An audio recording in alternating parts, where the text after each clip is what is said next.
Welcome, John. I'll let Sam know you're here. Have a seat over there and we'll be right with you. Thanks.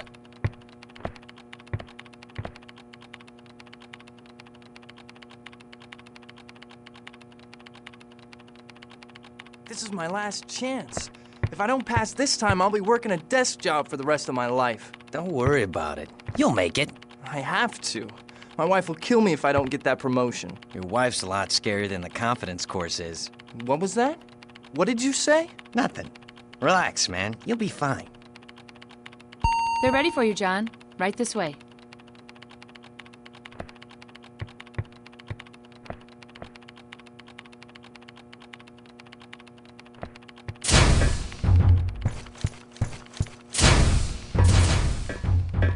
Welcome, John. Glad you could make it. Good to see you again, old friend. The shop asked me to run you through a refresher course before clearing you for your next assignment. This will be a good chance for you to brush up on your skills before heading out into the field. Ready when you are. Okay, let's begin. Walk up to the door ahead of you and use the control panel next to it. That's right. The use key will work on most locks, keypads, switches, and the like. Move on to the next area and we'll start off with some basic agility training.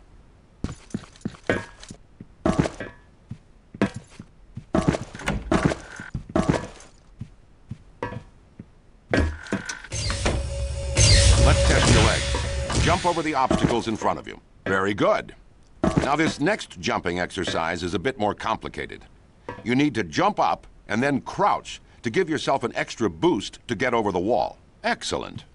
Jump crouching can be a bit tricky, but you'll get the hang of it in no time. You'll need to crouch and move forward to get through this next area. To get even lower to the ground and fit through tight spaces, you can crawl through them.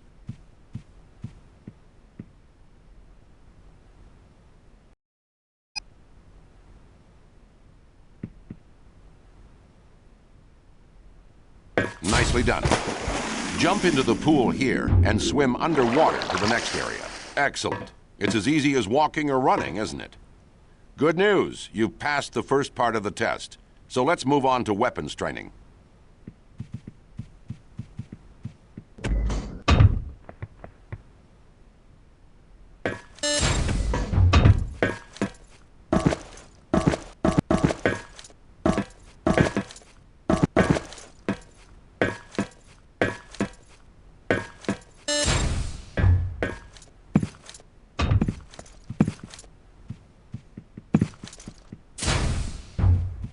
Pick up the pistol in the first firing range booth, aim it at the target, and fire away.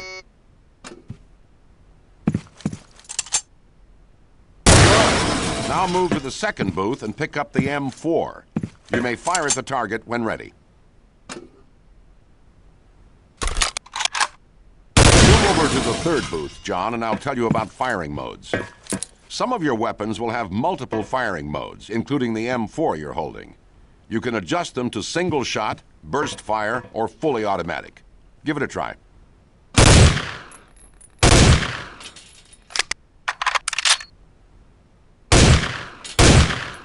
you go. Some weapons also have an alternate fire. Your M4, for example, has a grenade launcher mounted to it. Give it a shot. Just be careful where you point that thing. Those grenades can be just as deadly to you as they are to the enemy. Firing modes and alt fires vary from weapon to weapon, but you can figure that out as you go. Let's move on, shall we?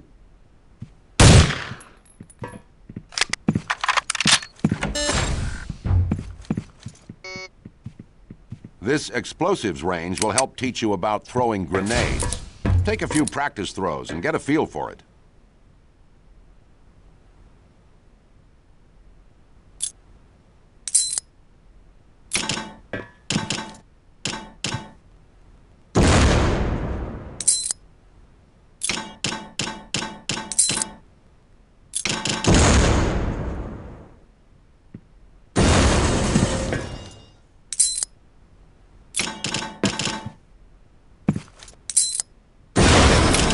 Once again, you need to be very careful with your weapons. If not used properly, they can do you more harm than good.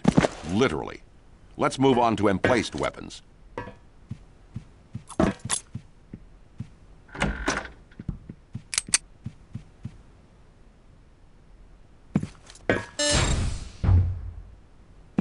Walk up to that M60 and use it. Notice how you slide in and take control of the weapon? You may find these babies mounted in the field or on attack helicopters. Get familiar with them, and they can be your best friend. Up next is hand-to-hand combat. Let's move.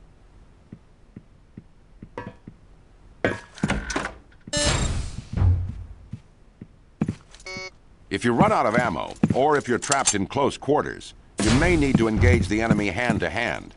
In these cases, use your combat knife or the bayonet mounted on the end of your AK-74. You may attack the enemy at your leisure.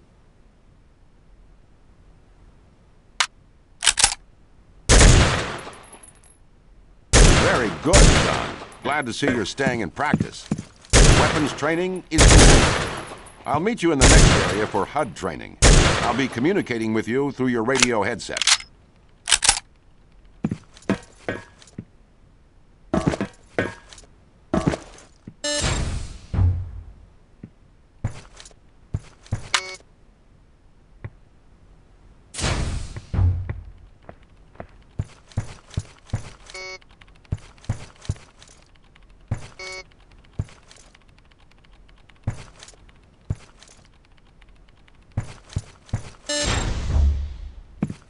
All right, let's take a look at your heads-up display, or as the shop likes to call it, your tactical HUD.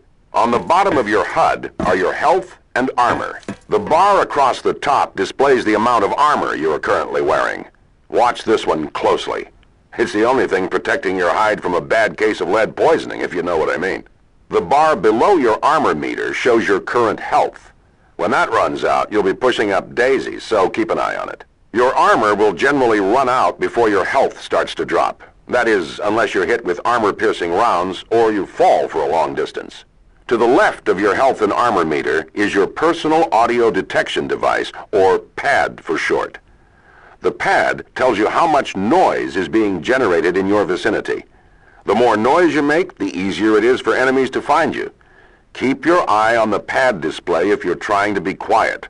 If it turns red, everyone will know exactly where you are. The lower right-hand image is your weapon inventory. Use the number keys 1 through 0 to select the specific weapons that you are carrying.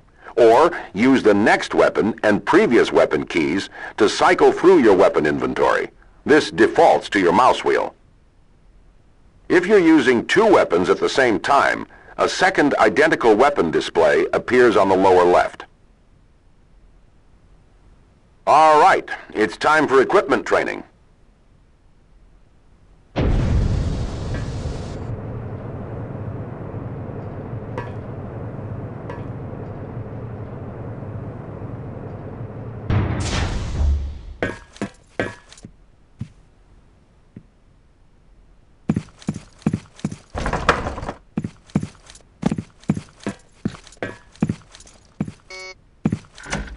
Okay, John. Pick up the night vision goggles on the table to your right and continue to the next room. Items are handled a bit differently these days. Your new shop-issue toolkit, for example, is something you can use automatically with the Use key. You can utilize your toolkit to cut tripwires, pick certain locks, and do a variety of other things. Move to the locked gate in front of you and open it.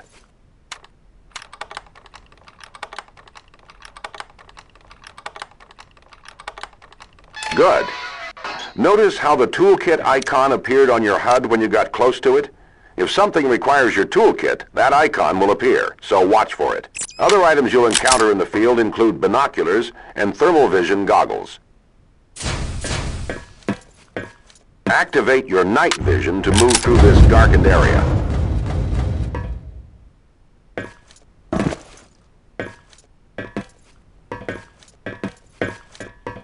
Nice work, John. Now, we're going to apply what you've learned and take on stealth training in the next area. I know it can be tempting to charge into every situation with all guns blazing, but sometimes there's something to be said for being quiet. You're going to find yourself in situations where discretion is the better part of valor. So there are a few things you need to know. Use your personal audio detection device on your HUD to keep track of how much noise you're making. It's a valuable tool and one you should use wisely. Some of your weapons make more noise than others. The knife and the SOCOM pistol with silencer are very quiet. The M4 and AK-74 by comparison are certainly not. If you're trying to be quiet, select the best weapon for the job. The crawling you learned earlier can also help keep you out of sight, especially in jungle areas. Going prone and staying still is also a good way to hide behind objects so enemies don't see you. Pay attention to your enemies and their equipment. Some may utilize mounted security cameras to watch your every move. Steer clear of them and you won't raise any alarms. And be careful about letting enemies run away from you. They'll be sure to set off alarms any chance they get. Well, that about covers it. Now, let's put this knowledge to use. In the center building of the next area is a target that represents someone you need to take out. Your mission is to infiltrate the area by sneaking past the guards any way you can.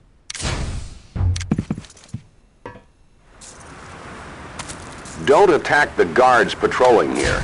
They're actually shop employees who are helping me with training exercises. Which reminds me, don't attack civilians in the fields.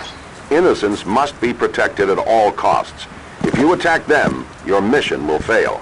Good. Stay out of sight. Watch out for that camera. You can lean around corners, which is useful to survey an area while remaining... Looks like you've been seen, John. Head back inside the fenced-in area and start over.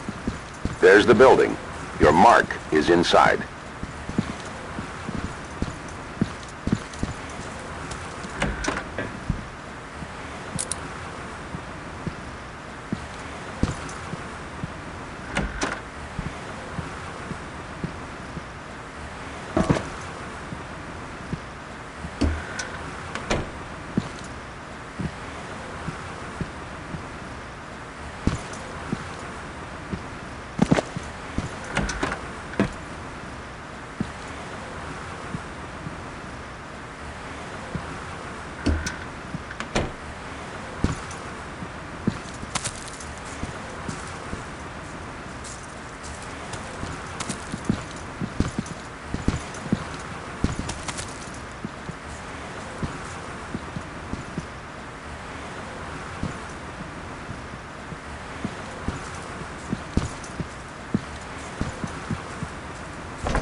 Looks like you've been seen, John. Head back inside the fenced-in area and start over.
Nice work.